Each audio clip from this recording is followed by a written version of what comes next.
This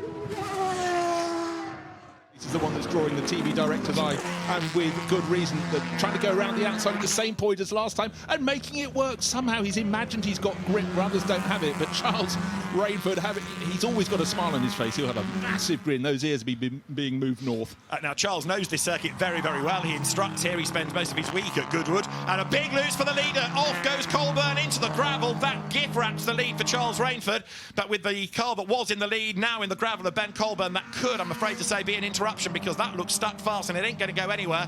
And that seemingly was all down to Ben getting it wrong, as the leaders are absolutely nose to tail now. Nick Padmore virtually pushing Charles Rainford down towards Woodcote. Number 63 then, the white Rochdale Olympic, goes to the outside line. Nick Padmore surely isn't brave enough to go around the outside. No, he slots back in, looking for the inside line out of Woodcote, but he gets a face full of Charles Rainford's John Britton recreation midget as they come now then down towards the chicane up to the end of the lap. Nose to tail they come. Really great drive this by Charles Rainford to keep Nick Padmore at bay. I do sometimes wish the racing at the front was a little closer. How much closer would you like it to be? It is a skin of paint. The gap listed as a third of a second on the start-finish line. Really unfortunate there for the race leader, Ben Colburn. Just simply went a little too deep into Lavant, and unfortunately the outside came to him and the gravel trap. Hopefully they'll get that car removed before the field comes around the next time, because he was pretty much dead ahead. But look at the gap between first and second, back to the best of the rest, which is now 157 working its way forward. That's Mike Haig in his Lenham GT, and another change at the front. I feel we'll have several of that. Here comes the first of those. Charles Rainford back into the lead. Well, Nick Padmore tried to level with him on the outside, tried to do a Rainford really going to the first part of St Mary's, couldn't do it, and actually Charles Rainford has come out the other side with a slightly enhanced gap then. It's just grown by another couple of lengths. lengths. A bit further up here, number 37 is Levi Day. Now he's beginning to move back up. He needs to if he's going to win the aggregate, the overall win here this weekend. Well, he's moved up one, and he shifts Hornsby off the line, so that'll do. Rubbing his racing, and through went the 37 of Levi Day and made that move. He knows what he's got to do, and he's running out of time to do it. One lap to go then. This man, surely, barring a mistake, has got this job covered. A remarkable ride from Gary Vines. Well, I tell you say that, but Jackson's right there with him. Look. He's got him. Oh, not yet, because we're into the twisty section where Gary's so fast. But has he lost a bit of performance? We did see that yesterday towards the end of the race. And you've got to say that Dan Jackson's got a real chance of winning the whole aggregate, because he was second yesterday and he's now at a shot of taking the win. And if not the win, he's still going to be right up there. Out 11. Now we've got the back straight all the way down 11th straight now, down towards Woodcote. And this little 250. Hang on, I wonder. It looks like he's got it covered to me. I've got to say that's a bit too big a gap as we get down, but there's a couple of back markers that could make a massive difference in the braking area. One of them being Maria Costello on bike number 9. It's going to be round the outside. Oh, I'm cutting to the inside. He's got it done. Back marker took his eye line. Now we're at Woodcote. He's going to try and ride round the outside of him. We've just got one more corner down towards the chicane, and it looks like the 55 has pinched it. Dan Jackson surely has got it done. He has. Gary Vines has been thwarted. He went the wrong side of the back markers. Couldn't quite cover it. The reaction from Dan Jackson, that wheelie punching the air. Difficult to handle. So there is our race leader, still not coming into the pits. I imagine that Rob Huff, the race leader, will stay out for a little longer. Our race leader, slipping and sliding. He's certainly enjoying himself out there on the number 2 car. So Rob Huff then properly sideways on the entry to the chicane as well. And he's not coming in again this time either, so he's going to do another lap at least. Interestingly, he's just gone past Sam Hancock's car. That had been into the pits already, I believe. Yeah, it is right there still with him. That doesn't surprise me, because Sam Hancock now in that COBRA. Now, of course, that has pitted, so he's not fighting for position yet. But I think Hancock will move up through the order. We know he's got great experience and great success here at Goodwood in all sorts of categories over the years. And now he's got the same pace, as you can see, as our race leader.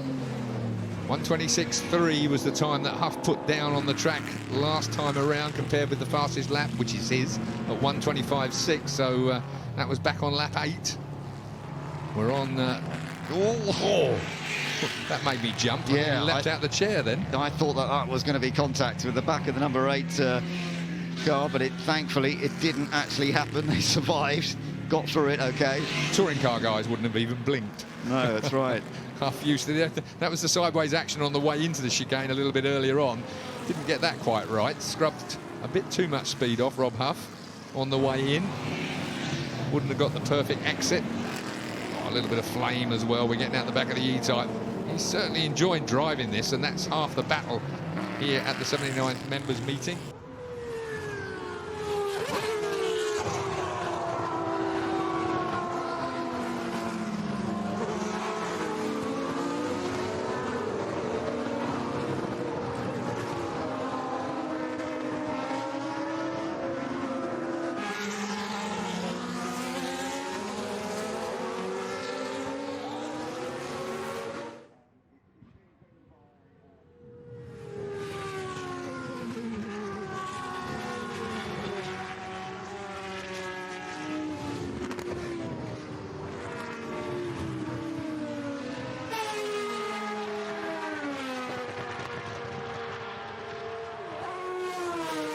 Through the middle, the eye of the needle down towards Madrid. Now then, hopefully that other driver has spotted them. The 83 car has, and he's allowed them through. So the race is on.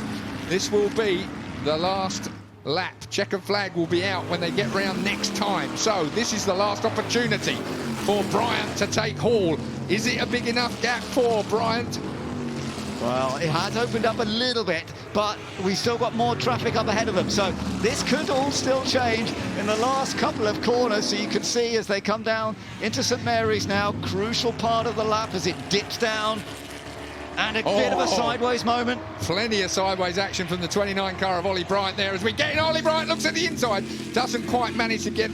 I thought he was going to slither up the inside then and force the race. He has! He's done it. He's managed to get underneath him. It looked like he was lining himself up for it. So through comes Ollie Bryant. That is a brilliant piece of opportunistic driving. Now then, he's got to work out these back markers. This could be a coming together fairly soon if we're unlucky. But the 58 moves out of the way. The 117 moves out of the way. The ocean opens for the two leading cars. It's going to be surely the 29. Ollie Bryant has driven an absolutely storming race. He's got the fastest lap of the race, and that is it, because sideways Rob Hall surely can't do anything from there.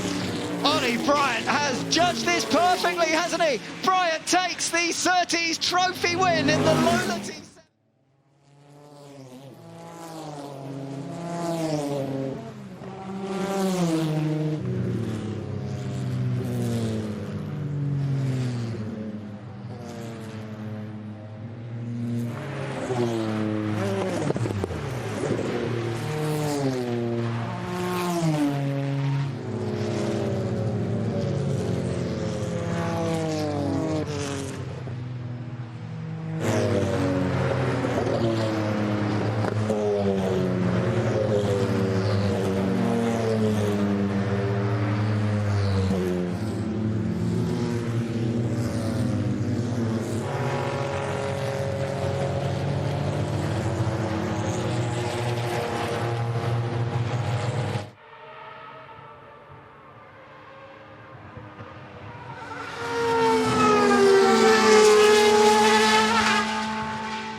was a car commissioned for the Australian Tony Gaze in the 1950s.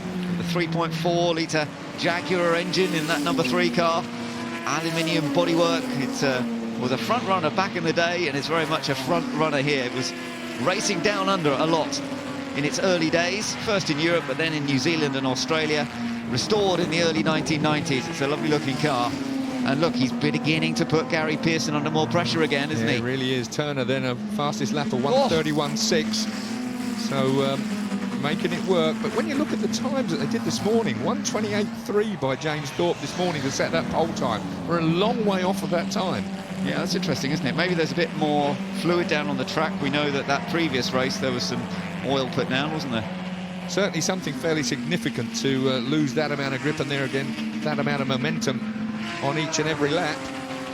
But Darren Turner, here he is, still chasing now, still applying the pressure, but now the D-type of Gary Pearson has caught back up to the Maserati of David Hart. So what a mix of wonderful machines. Power that gets him down the inside, and a bit of a lock up there from the Capri man. And the 28 car just breezed on past. Got to say, that BMW better get a bit of a scoot on out front, because this thing is coming. Yeah, I think there could well be on for a double Jerry Marshall victory this weekend, because Jack has made a fantastic job. Padmore win the BMW, leading the race, has just done fastest lap, but of course he's got clear track. Jack hasn't had that yet. He's trying to do so if he can get past the Capri right in front of him now. It's proving to be a little bit tricky, but there's plenty of time to go. Mike Whitaker in that Capri. Oh, I say that, Jack gets a bit sideways, goes past at an unusual place, but makes it work. Any place will do, and he's made it through. So the 28 car on a mission now. And watch for this as he builds up pace. As I was looking at the 15 car, we saw it yesterday, it was working well up until it didn't.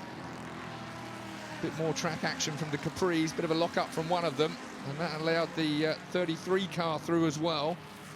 Yep, so John Speard had that little lock up, but he got it back together now. This is Jack Tetley. So he's there already. He is. This is the battle for the lead now coming up, and you have to say that Chevy Camaro is a very rapid machine. Oh. Cue the Jaws music. Yeah, indeed. The Capri just running a bit wide there. And look how much he put the power down coming out the chicane. He's going by. Wobbling around. Here we go. Change of lead in the Jerry Marshall sprint as Jack Tetley nips in front of the BMW.